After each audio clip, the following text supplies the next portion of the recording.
9월 6일 수요일 리딩 지저스 에스겔 41장부터 44장까지의 말씀입니다. 41장. 그가 나를 성전으로 데리고 가서 양편의 벽 기둥을 재니 그 두께가 각각 3.18m였다. 입구의 너비는 5.3m였다. 양벽은 두께가 각각 2.65m였다. 또 그가 성전한 성소를 재니 길이가 21.2m, 너비가 10.6m였다. 그가 더 들어가서 성소 입구의 두 벽 기둥을 재니 그 두께가 각각 1.06m였다. 입구 자체 너비는 3.18m이고 입구 벽의 두께는 3.71m였다. 그가 성소 끝에 자리한 지성소를 재니 가로와 세로가 10.6m인 정사각형이었다. 그가 내게 이곳이 지성소다 하고 일러주었다. 그가 성전 벽을 재니 두께가 3.18m였다. 성전을 둘러싸며 곁방들이 자리하고 있었는데 너비가 각각 1.12m였다. 이 곁방들은 3층으로 이루어져 있었고 각 층마다 30개의 방이 있었다. 그 곁방들을 지탱해주는 들보가 성전 주위로 둘려 있었는데 성전 벽에 붙어 있지 않고 자체로 독립되어 있었다. 성전을 둘러싼 곁방은 위층으로 올라갈수록 더 넓었다. 아래층에는 중간층을 거쳐 맨 위층으로 올라가는 계단이 있었다. 내가 자세히 보니 성전 둘레를 3.18m 두께의 단이 둘러싸고 있었는데 그것이 곁방들의 기초였다. 곁방들의 외벽은 두께가 2.65m였다. 성전 곁방들과 제사장의 방들 사이에 너비가 10.6m인 빈터가 있었고 그 빈터가 성전을 둘러싸고 있었다. 그 빈터에서 곁방들로 들어가는 입구가 둘이 있었는데 하나는 북쪽 면에 다른 하나는 남쪽 면에 있었다. 성전을 빙 두르는 빈터의 너비는 2.65m였다. 서쪽 방향으로 서서 성전 뜰을 바라보고 있는 건물이 있었는데 너비는 37.1m, 벽의 두께는 2.65m였다. 벽과 건물의 길이는 47.7m였다. 그가 성전을 재어보니 길이가 53m였다. 성전 뜰과 그 앞에 건물과 벽을 합한 길이도 53m였다. 또 성전의 전면과 동쪽으로 난 빈 터의 너비도 각각 53m였다. 그가 성전의 뒤뜰을 바라보고 있는 건물의 길이를 재니 양쪽에 다락을 포함해 53m였다. 성소와 지성소와 뒤뜰로 나 있는 현관에 나무 판자를 대 놓았는데 삼면으로 창틀과 문틀을 달았고 바닥부터 창끝까지 벽에 판자를 대놓았다. 지성소로 들어가는 바깥쪽 입구와 지성소와 성소를 나누는 벽들의 사방에 그룹과 종려나무 모양이 일정한 간격으로 교차하며 새겨져 있었다. 그룹의 얼굴은 각기 두 개였다. 사람 얼굴은 오른쪽 종려나무를 바라보고 있었고 사자 얼굴은 왼쪽 종려나무를 바라보고 있었다. 그 모양이 성전 전체에 새겨져 있었는데 성소 벽 바닥부터 문 높이까지 새겨져 있었다. 성소에는 직사각형 모양의 문틀이 있었다. 지성소 앞에는 나무로 만든 제단처럼 보이는 무언가가 있었는데 1.59m 높이에 가로와 세로가 각각 1.06m인 정사각형 모양이었다. 모서리며 받침대며 옆면이 모두 나무로 되어 있었다. 그 사람이 내게 말했다. 이것은 하나님 앞에 놓는 상이다. 성소와 지성소 모두 견문이 달려 있었다. 문마다 문짝이 2개씩 있고 각 문짝마다 돌적이가 2개씩 달려 있었다. 2개의 문짝은 안쪽으로 다른 2개는 바깥쪽으로 열리게 되어 있었다. 성소의 문에는 그룹과 종려나무가 새겨져 있었다. 바깥 현관 앞에는 나무로 만든 차양이 있었다. 현관 양편에는 종려나무 모양이 번갈아 가며 새겨진 좁은 창들이 있었다. 42장. 그 사람이 나를 북쪽 바깥뜰로 이끌고 나가서 빈터 앞에 있는 방들과 북쪽을 바라보고 있는 건물로 데려갔다. 북향 건물은 길이가 53m이고 너비가 26.5m였다. 안뜰과 바깥뜰 가장자리에 포장된 보도를 가르는 10.6m를 사이에 두고 방들이 나란히 3층으로 올려져 있었다. 안쪽 방들 앞으로 복도가 있었는데 그 너비가 5.3m, 길이가 53m였다. 입구는 북쪽으로 나 있었다. 건물 3층 방들은 1, 2층 방들보다 좁았지만 회랑은 더 넓었다. 이 방들에는 바깥뜰에 있는 것과 같은 기둥들이 없어서 3층 방이 1, 2층 방들보다 작았다. 바깥뜰에는 그 방들과 나란히 바깥 담이 둘러 있었다. 방들 앞에 세워진 그 담의 길이는 26.5m였다. 바깥뜰 쪽 방들의 길이는 26.5m이고 성소 가장 가까이에 있는 방들의 길이는 53m였다. 1층 방들은 입구가 동쪽으로 나 있었는데 바깥뜰에서 그리로 들어오게 되어 있었다. 남쪽 면에도 뜰의 바깥 담을 따라 성전 뜰을 마주하고 있는 방들이 있었고 그 앞으로 보도가 깔려 있었다. 북쪽 면의 방들과 똑같은 모습이었고 출구와 치수가 같았다. 복도로 이어지는 입구는 동쪽으로 나 있었으며 방들로 들어가는 문들도 북쪽에 있는 것들과 같았다. 남쪽 건물의 모양새는 북쪽과 거울에 비친 듯 똑같았다. 그가 내게 말했다. 빈터 옆에 북쪽 방과 남쪽 방들은 거룩한 방들로 하나님 앞에 나오는 제사장들이 거룩한 봉헌물을 먹는 곳이다. 제사장은 거룩한 제물, 곧 곡식 제물, 속죄 제물, 속건 제물을 그 방에 놓아둔다. 그 방들은 구별된 방들이요 거룩한 공간이다. 제사장들은 성소에 들어가 섬김의 일을 할 때 바깥들에 나와 백성과 섞여서는 안 된다. 그 일을 할 때 입었던 신성한 의복을 벗고 평상복으로 갈아입은 다음에야 그렇게 할 수 있다. 성전 내부를 재는 일을 마치자 그는 나를 동쪽문 밖으로 데리고 나가 성전의 바깥쪽을 재었다. 측량 장대로 그가 동쪽 면을 재니 265m였다. 북쪽 면을 재니 265m였다. 남쪽 면을 재니 265m였다. 마지막으로 그가 서쪽 면으로 가서 그곳을 재니 265m였다. 그가 잰 방의 벽은 모두 265m였다. 그 벽들을 사이에 두고 거룩한 곳과 속된 곳이 구별되었다. 43장. 그 사람이 나를 동쪽 문으로 데리고 왔다. 오 이스라엘 하나님의 찬란한 영광이 큰 물소리와 함께 동쪽으로 밀려 들었고 그 찬란한 영광의 광채에 땅이 환히 빛났다. 이는 그분께서 도성을 멸망시키러 오셨을 때 내가 보았던 것과 같은 모습이었다. 또 전에 그발 강가에서 본 것과도 같은 광경이었다. 이번에도 나는 얼굴을 땅에 대고 엎드렸다. 하나님의 찬란한 영광이 동쪽 문을 통해 성전 안으로 쏟아져 들어왔다. 그 영이 나를 일으켜 세우고 나를 안뜰로 데리고 갔는데 내가 보니 성전에 하나님의 찬란한 영광이 가득했다. 그 사람이 내 곁에 서 있는데 성전 안쪽에서 누군가가 나를 향해 말하는 소리가 들려왔다. 사람의 아들아, 이곳은 내 보좌가 있는 곳, 내 발을 밟는 곳이다. 내가 이스라엘 백성과 영원히 살 곳이다. 다시는 이스라엘 백성과 왕들이 장려짓을 하거나 길가에 산당을 세우고 우상으로 내 거룩한 이름에 먹칠을 하는 일이 없을 것이다. 그들은 나를 예배하는 처소 바로 옆에서 얇은 담 하나를 사이에 둔 채 우상 숭배 산당을 세우고 더러운 의식으로 내 거룩한 이름을 진창에 쳐박았다.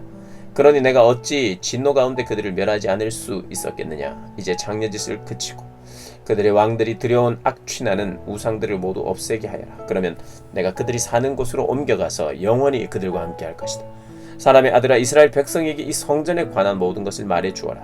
그들은 지금껏 살아온 방종한 삶에 대해 스스로 경악하게 될 것이다. 이스라엘 백성이 이 성전 배치도를 면밀히 살펴보게 하여라. 그들이 가던 길을 멈추게 될 것이다. 성전 전체 도면, 입구와 출구, 비율, 규정과 법도를 다 보여주어라. 그들이 볼 수 있도록 그림을 그려주고 도안과 그 의미를 이해하게 하고 그 취지대로 살 수 있게 하여라. 이것이 성전의 법이다. 성전이 산 정상에서 빛을 발하면 그 주변 전체가 거룩한 땅이 된다. 그렇다. 이것이 성전의 법, 곧 성전의 의미다.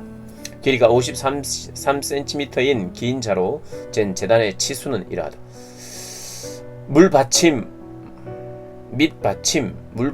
길이가 53cm, 너비가 53cm, 테두리는 10.6cm의 턱이 있다.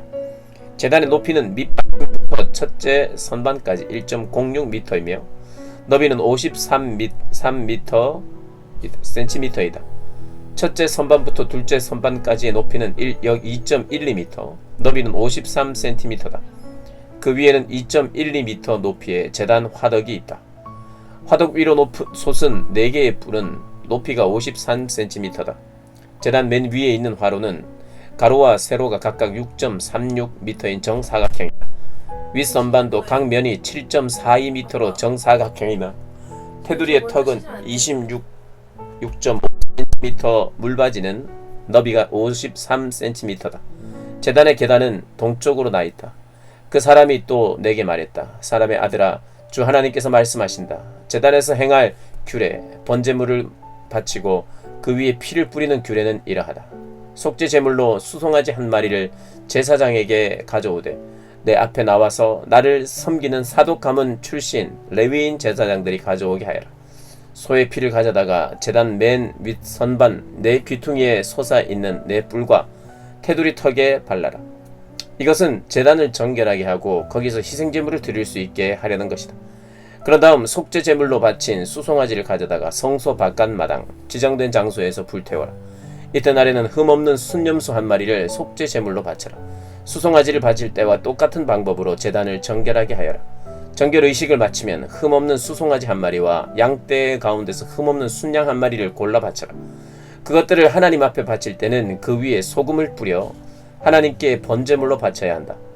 너는 7일 동안 매일 염소 한 마리를 속죄 제물로 마련하고 수송아지 한 마리와 양떼 가운데서 흠 없는 순양 한 마리를 마련해 놓아라.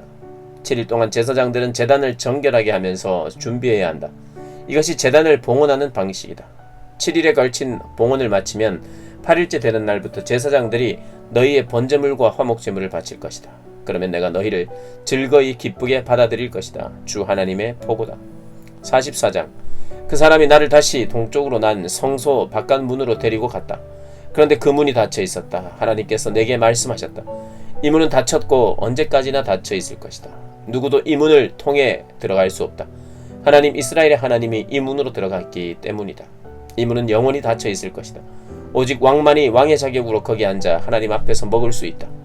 그는 현관을 통해 이 문 안에 들어왔다가 다시 그 길로 나가야 한다. 그 사람이 나를 이끌어 북쪽 문을 통해 성전 앞으로 데리고 갔다. 내가 보니 하나님의 찬란한 영광이 하나님의 성전에 가득 차 있었다. 나는 얼굴을 땅에 대고 엎드려 경배했다. 하나님께서 내게 말씀하셨다. 사람의 아들아, 너는 정신 차려 눈여겨보고 귀담아 들어라. 내가 이 하나님의 성전의 규례와 법규에 대해 너에게 이르는 모든 말과 성전과 성소 출입구에 대해 이르는 지침에 주목하여라. 저 반역자들 곧 이스라엘 가문에게 전하여라. 주 하나님의 메시지다. 이스라엘아, 추악하고 역겨운 짓을 이제 그쳐라.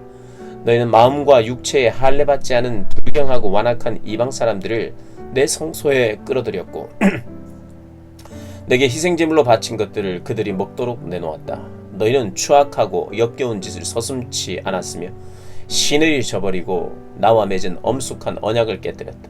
너희는 나의 거룩한 기물들을 돌보지 않았고 나의 성소에 대한 경외심이 전혀 없는 이방인들을 고용하여 그 일을 맡겼다. 마음이나 육체의 할례를 받지 않고 불경하고 완고한 이방인들은 이스라엘 사람들과 함께 살고 있어도 내 성소에 들어갈 수 없다. 온 이스라엘이 우상을 쫓아가자 거기에 편승하고 나를 버리고 떠난 레위인들은 그 모든 잘못의 대가를 치르게 될 것이다. 이제부터 그들은 성소에서 머슴 일만 하게 될 것이다. 문지기 일이나 성전 허드렛 일을 맡아서 백성이 가져오는 희생 제물을 잡아주고 그들을 섬기는 일을 하게 될 것이다. 우상들의 제사장 노릇을 하며 내 백성 이스라엘을 걸려 넘어지게 한 그들이니 내가 반드시 그들을 벌하기로 맹세했다. 주 하나님의 포고다. 그렇다. 그들은 자신들이 저지른 일의 대가를 치를 것이다. 이제 그들은 제사장직에서 해고되었다. 더 이상 내 앞에 나와 내 거룩한 기물들을 돌보는 일을 하지 못한다. 거룩한 곳에 더 이상 들어가지 못한다. 그들은 추악하고 역겨웠던 삶의 부끄러움을 짊어지고 살아야 한다. 이제부터는 청소와 심부름이 그들의 일이다. 그것이 전부다. 그러나 모두가 나를 등지고 떠났을 때도 신실하게 나의 성소를 지키고 돌보았던 사독의 자손 레위인 제사장들은 내 앞에 나와 나를 섬길 것이다. 그들은 엄숙하게 희생제물을 바치는 제사장의 일을 수행할 것이다. 주 하나님의 포고다. 그들만이 내 성소에 들어올 수 있다. 그들만이 이 내 상에 가까이 와서 내 일을 도우며 나를 섬길 수 있다. 그들이 안뜰 문에 들어올 때는 반드시 모시옷을 입어야 한다. 안뜰 문이나 성전 안에서 섬길 때 양털로 만든 옷을 입어서는 안 된다. 머리에는 모시관을 쓰고 속에는 속옷을 입어야 한다. 땀이 나게 하는 것은 어떤 것도 입어서는 안 된다. 백성이 모여있는 바깥들로 나갈 때는 안에서 섬길 때 입은 옷을 벗어서 거룩한 방에 두고 평상복으로 갈아입은 다음에 나가야 한다. 잘못된 옷차림으로 그들이 수행하는 거룩한 일의 격을 떨어뜨리지 않게 해야 한다. 그들은 머리를 밀어서도 안 되고 머리카락이 덥수룩하게 놔둬서도 안 되며 늘 단정하게 깎아야 한다. 어떤 제사장이든지 일할 때에 술에 취해 있으면 안 된다.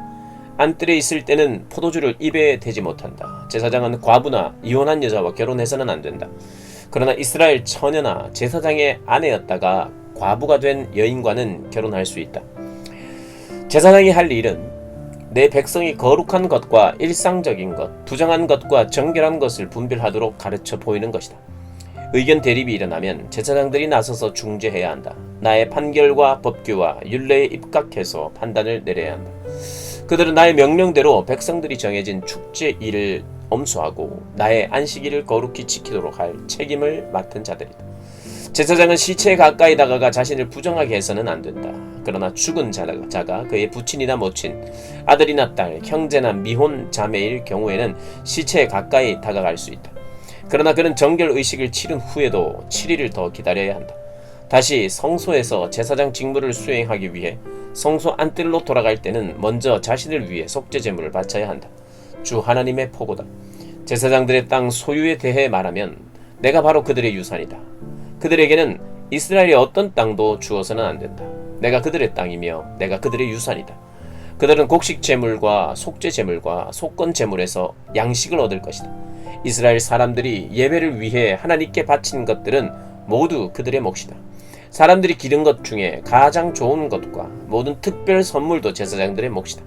하나님께 예배하며 바치는 모든 것이 그들의 몫이다. 먼저 그들을 섬기라. 너희 소유 중에 가장 좋은 것으로 그들을 섬기라. 그러면 너희 집이 복을 받을 것이다.